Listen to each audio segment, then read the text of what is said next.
তোমাকে আমরা সবসময় জানি তুমি হাসো এবং হাসাও, তার চেয়ে বড় কথা মানুষকে হাসাতে পছন্দ করো। কিন্তু আমি এই মুভির যে থিমটা আসলে তোমরা করেছো এবং তুমি বলছিলে have always been plus size এবং এটা নিয়ে তুমি খুব confident, but I want to know যে তুমি ঠিক কখন থেকে এটাকে এমব্রেস করা শুরু করলে, বা কখনো কি এরকম মোমেন্ট পার করেছো যখন তুমি কনফিডেন্ট ছিলে না? আমার আসলে আমি এটা সবসময় আমি ক্রেডিট দিব আব্বু আম্মুকে, কারণ কখনোই তারা they didn't make me feel bad about it. Of course কয়েকটা রিলেটিভ থাকে, যেমন আম্মুকে অনেক রিলেটিভ এটা বলতো যে এটা ছোটবেলা থেকে, যখন মনে করো আমি 12 বা 13 মানে জাস্ট টিনেজার, তখন তো এমনিও মেয়েদের সবচেয়ে বড় ইনসিকিউরিটি কাজ তখনই কিন্তু আমাদের মানে কাজ করা শুরু করে। হ্যাঁ, সবকিছু মিলাই, এই যে পিউবার্টি স্টার্ট হচ্ছে সবকিছু, যে একটা আমরা যখন স্কুলে গিয়ে সিনিয়র আপুরদের দেখতাম যে না চুলগুলা স্ট্রেট করে আসছে, বাসায় নিজেরা এসে ট্রাই করতাম, তখন কাজল ছিল না, মার্কার দিয়ে একটু হালকা হালকা কাজল লাগা যেতাম, ওইটাও টিচাররা মুছে দিত।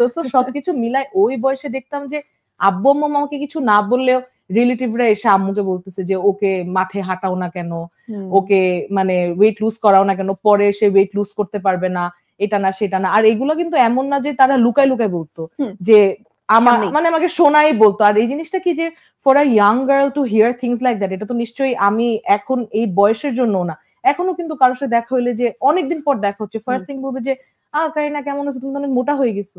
এটা কিন্তু আমার ক্ষেত্রে মনে করো কেউ একজন ডার্ক হয়ে গেছে, সবার আগে কিন্তু হ্যাঁ তুমি এত কালো হয়ে গেলা কেমনে, মানে সবার আগে স্বাভাবিক একটা গ্রিটিংস হিসেবে মানুষ কেন এটা এই দেশে এটা নিয়ে কিন্তু একটা মিম আছে যে আমেরিকায় গ্রিটিং হচ্ছে হ্যালো হাউ আর ইউ, বাংলাদেশের গ্রিটিং হচ্ছে কি খবর এত কালো হয়ে গেছে আমার। এই জন্য আমি ছোটবেলা থেকে যে আম্মু আমাকে আসলে অনেকটুকু একটা বাবেলে রেখেছে, এন্ড অফকোর্স সে আমাকে কখনো এটা বলে না যে ওবিসিটি প্রমোট করো বা তুমি যা ইচ্ছা তাই মানে যেভাবে ইচ্ছা।